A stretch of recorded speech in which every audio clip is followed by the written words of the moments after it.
देख रहे हैं डार्क फाइल्स। डार्क फाइल्स में आज की कहानी हमारे साथ शेयर की है जतिन जी ने। तो चलिए बढ़ते हैं जतिन जी की भेजी गई कहानी की ओर। कहानी में आगे बढ़ने से पहले अगर आपने अभी तक डार्क फाइल्स चैनल को सब्सक्राइब नहीं किया है तो कर लें और साथ ही बेल आइकन को भी ज़रूर दबाएं ताकि आने वाली वीडियोस की नोटिफिकेशंस आपको जल्द मिल जाए। जतिन जी बताते हैं कि घटना है साल 2001 की। घटना कुछ यूं है कि उन दिनों मैं कैटरिंग बॉयज या यूं कहे तो शादी में खाना खिलाने का काम किया करता था। ऐसे ही एक रोज हमें एक गांव की शादी में खाना खिलाने जाना था। सबको खाना खिलाते खिलाते अब हमें काफी वक्त बीत गया था। रात के तकरीबन 1:30 बजे के आसपास जब हमारा काम खत्म हुआ तो हम लोगों ने बचा कुचा खाना समेटा और उस खाने को लेकर अपने अपने घर की ओर चल दिए। चूंकि रात काफी हो गई थी जिस वजह से सड़क पर सिवाय मेरे कोई परिंदा भी नहीं था। उस सुनसान रोड पर तेजी से बाइक चलाते हुए मैं आगे बढ़े जा रहा था। उस सन्नाटे भरे रोड पर खुद को अकेला पाकर मेरी थोड़ी हिम्मत सी टूट रही थी। मैं अभी बाइक चला ही रहा था कि तभी मेरे आंखों में कुछ गया जिससे मेरी आंख बुरी तरह से जलने लगी। लिहाजन मैंने बाइक को रोड के एक किनारे पर रोका और अपना आंख मीचने लगा।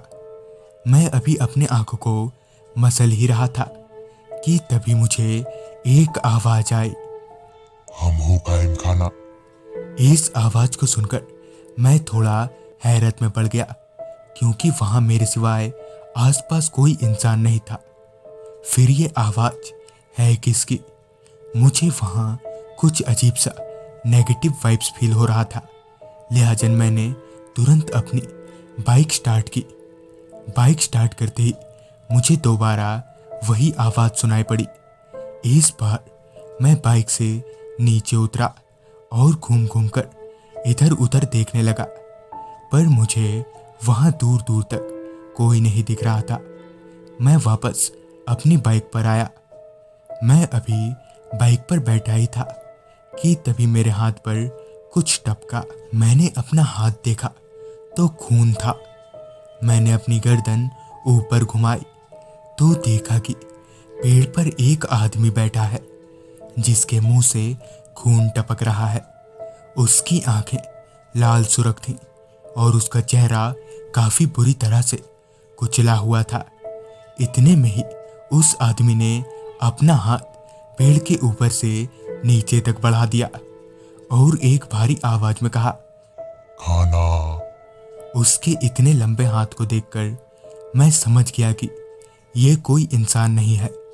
मैंने तुरंत वो जो खाने की थैली थी उसके लंबे हाथों में पकड़ा दी और बिना वक्त गवाए बाइक लेकर वहां से चलता बना।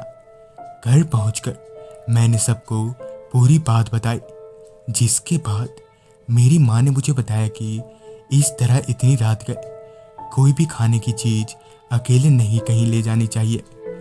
वो तो इस बात की गनीमत रही कि तुमने उसे वो खाना दे दिया, वरना आज शायद कुछ भी हो सकता था।